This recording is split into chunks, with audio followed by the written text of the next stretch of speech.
Unbox mga bossing. DBX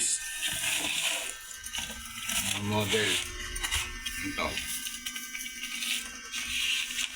warranty Ace, gawa siya ng Ace. Warranty niya yan mga paps. Yan na nga yan. Itong bagong model, makukuha mo sa back. Cord niya, ang ganda, main. Parang kalan.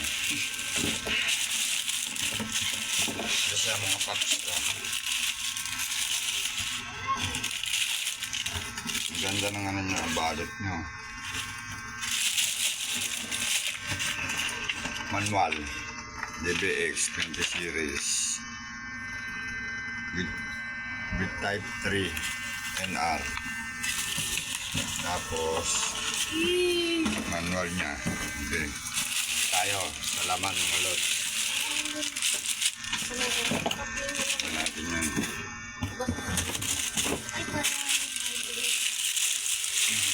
Ang lapad niya mga paps. Kulang isang dangkal.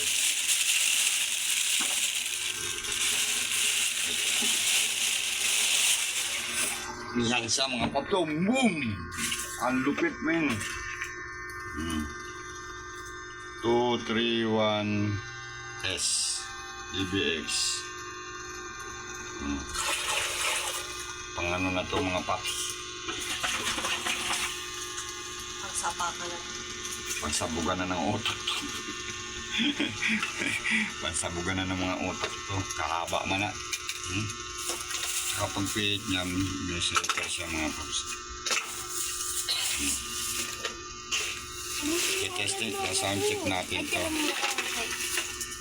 Para siyang yung isang ano. Tapos sa likod tayo. Yan siyang output na ano. Ordinary. Kahit putol siya ano. Input and output. Yan siyang ganyan. Pwede rito yung putol lang po dun. Tapos gumagamit siya ng input niya XLR. May input din na PL. Ganun din sa output. Akin na lang yun.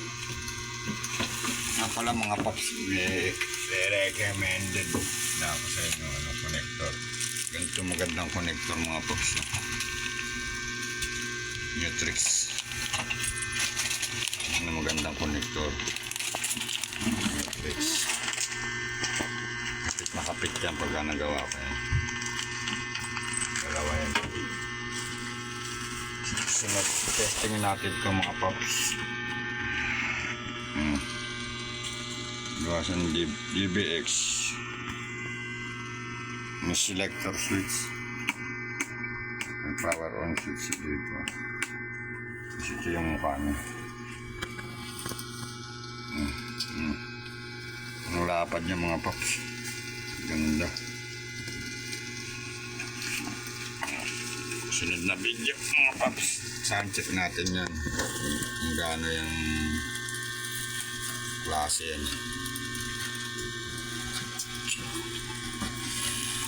Okay mga paps. Sunod na video mga paps ha.